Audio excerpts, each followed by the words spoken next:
Bonsoir à tous et à toutes. J'espère que vous allez bien. J'espère que vous avez passé une très bonne journée. Pour ma part, tout va très bien. Oh là là, le micro allait tomber. Ça allait être compliqué. Mais c'est toujours les setups. C'est toujours assez complexe à mettre en place. J'espère que vous allez bien. Aujourd'hui, je vous propose une petite vidéo avec, alors j'ai plusieurs trucs, j'ai des M&M's, alors j'ai acheté un gros paquet d'M&M's, enfin un gros sachet, reste là, un gros sachet d'M&M's, alors c'est un sachet de 500 grammes, et on va jouer un petit peu avec, je vais essayer de vous relaxer.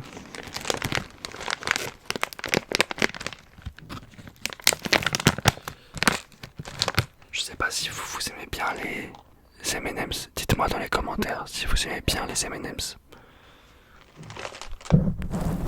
Et globalement, n'hésitez pas à me dire votre... comment pourrais-je appeler ça? J'allais dire votre barre chocolatée, mais c'est pas des barres chocolatées. Votre friandise. Voilà, votre friandise chocolatée préférée. Alors moi personnellement, en barre chocolatée, je crois que j'aime beaucoup les Snickers. Voilà. Sinon les M&M's, c'est pas mal. Mais après, comme tout, voilà, si t'en prends trop, ça peut être un petit peu compliqué.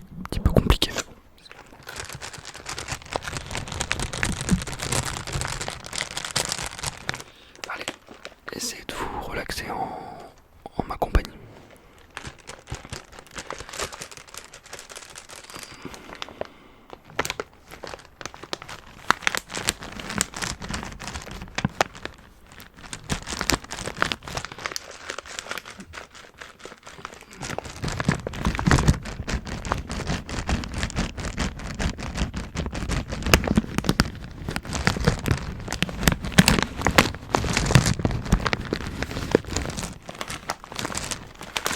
Alors,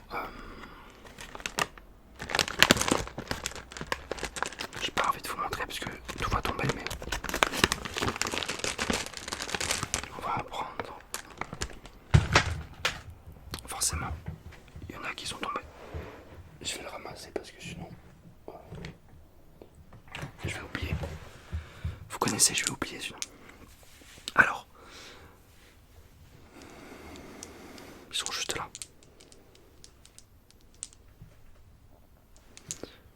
Il y en a un gros là, un orange. Il y en a un plus petit. Regardez la différence de taille entre deux M&M's, c'est fou.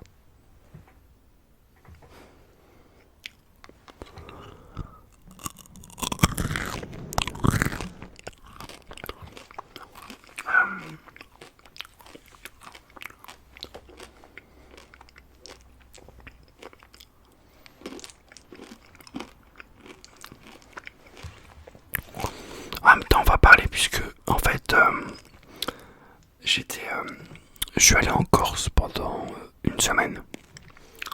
Là, c'était il y a quelques jours. Je suis rentré il y a quelques jours. Et à vrai dire, ça m'a vraiment fait du bien. Vraiment. Et vous pouvez voir même qu'au niveau des allergies, ça va vraiment mieux puisque en fait, je le savais, hein, mais en fait, finalement la vie parisienne, ou en tout cas le climat parisien, est quelque chose de très délétère pour moi au niveau de mes allergies. Et en allant en Corse, vraiment, ça m'a vraiment fait du bien avec le soleil, la mer, etc. Mais de toute façon, très belle ville pour visiter. Une très belle ville pour vraiment des courts séjours. Mais pour y vivre, je pense que c'est une autre histoire et c'est pas vraiment agréable.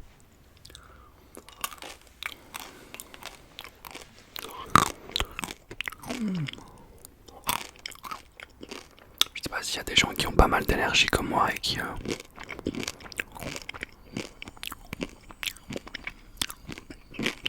peut-être souhaitent habiter ailleurs ou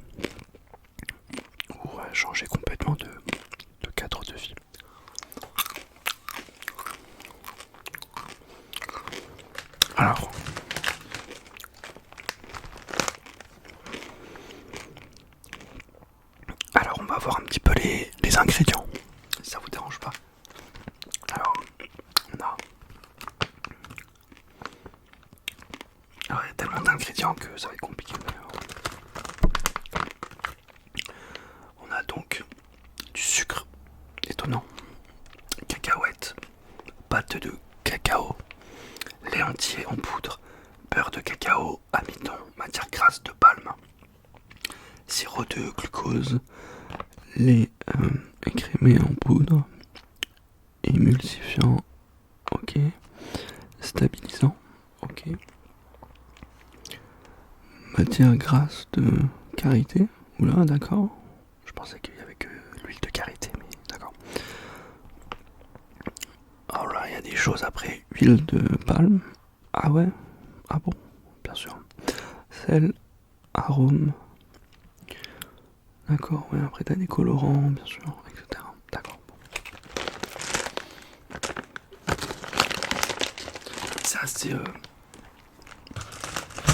C'est assez, j'allais dire, on peut très vite être addict à ces petits trucs là.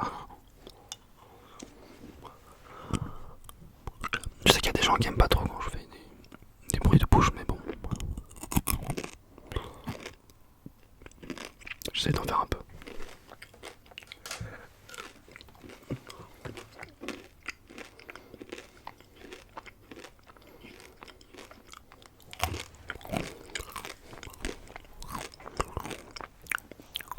Un petit peu de bruit de bouche rapidement. Pas énormément. Il y a des gens qui aiment pas trop.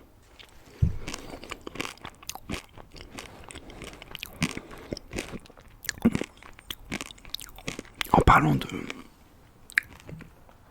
d'un truc intéressant, c'est que je me suis procuré un livre qui s'appelle, alors je vais vous montrer.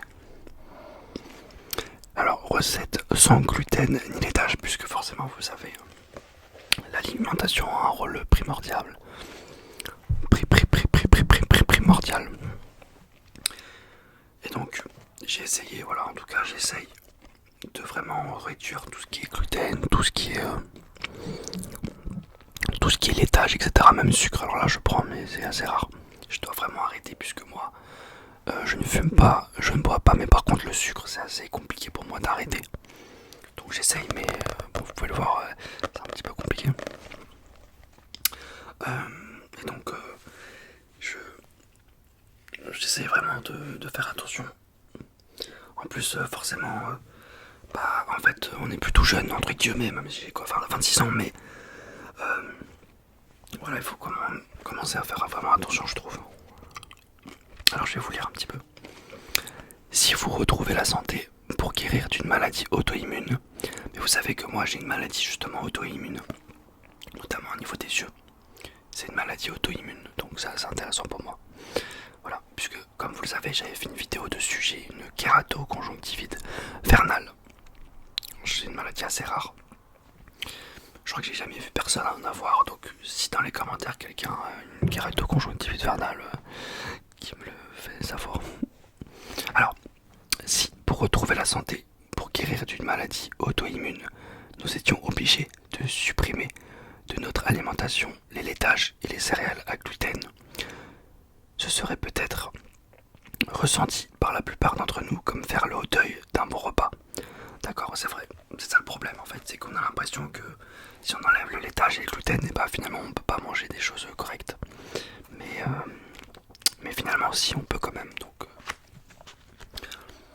voilà. Mais c'est pas simple, hein, c'est vraiment pas simple de réduire tout ça. Mais je pense qu'il faut essayer. Et je pense que peut-être sur certaines personnes ça fonctionnera pas, mais en même temps on va faire un peu.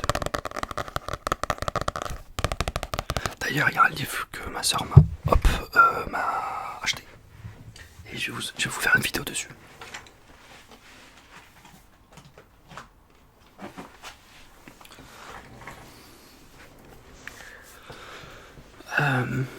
Je compte faire vraiment une vidéo assez longue dessus. Vous savez que j'aime beaucoup le foot, mais j'aime globalement énormément le sport.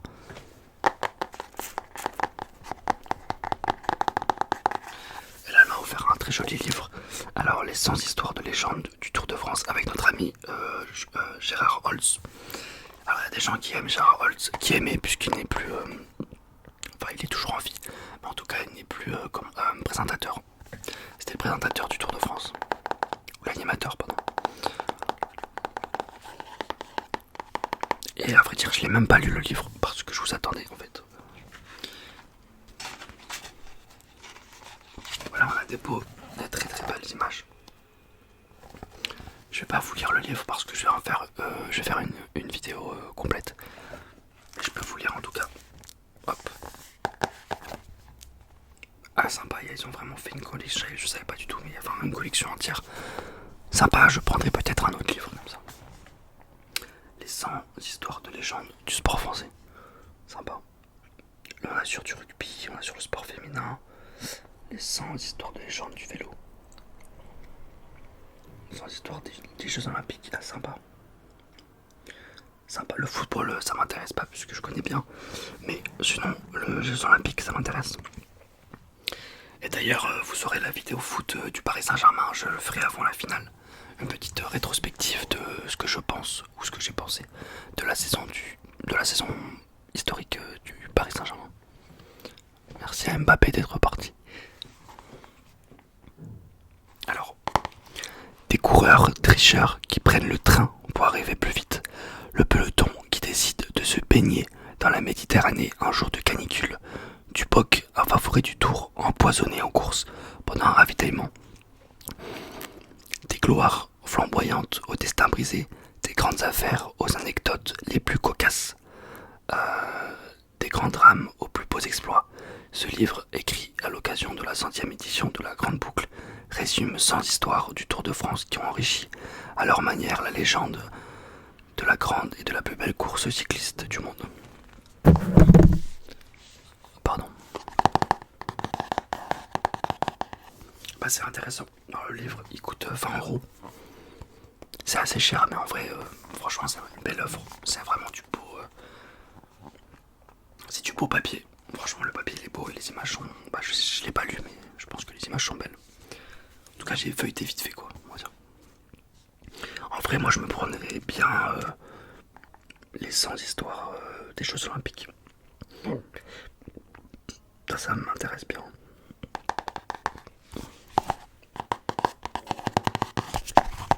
Allez on va le remettre, j'ai fait un peu de vidéo. Allez. Alors j'espère que cette vidéo... alors merde c'est un peu court mais je vais prendre un M&M's pour que la vidéo dure un peu plus longtemps.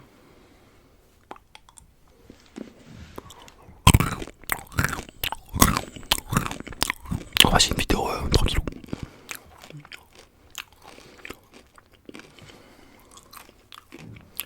On commence à faire un peu chaud là. Voilà. La vidéo elle a duré 20 secondes de plus avec le M&M's, mais c'est pas grave. J'espère que cette vidéo vous aura plu mes amis. Et je compte faire donc la vidéo sur le livre, la vidéo pas mal de vidéos roleplay. Je sais pas si vous avez aimé la dernière, c'était un peu original en vrai, mais moi j'ai bien aimé la faire en tout cas. Voilà. Du coup, on continue les vidéos bien sûr tout le temps, j'arrêterai jamais moi mes vidéos, même s'il y a des creux de 1 mois ou 2 mois ou 3 mois. Vous inquiétez pas, moi ma chaîne c'est vraiment quelque chose de très important pour moi. Je l'ai créée en 2015 et donc jamais je lâcherai les vidéos. Voilà, c'est quelque chose qui me fait du bien et c'est quelque chose dont voilà où je me mets pas de pression. Et si j'ai envie de faire des vidéos, j'en fais. Si j'ai pas envie d'en faire, bah j'en fais pas. Mais en tout cas, je vais jamais entre guillemets vous lâcher quoi. Je serai toujours là parce que je trouve que c'est la moindre des choses. Voilà. J'espère que ma vidéo vous plaira. En fait, les cheveux détachés, c'est un petit style, tu vois. C'est stylé, mais par contre, putain, c'est chiant. Voilà.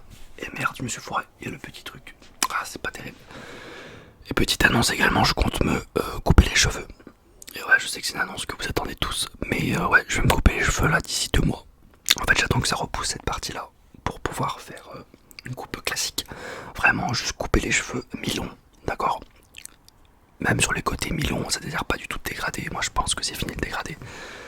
Et me les mettre en arrière un peu. En mode beau gosse, en mode italien, tu vois, un peu comme ça, italien. Ouais, ça va être magnifique. J'ai des frissons rien que d'en parler. Non, je rigole. Allez, bon courage à tous dans vos vies.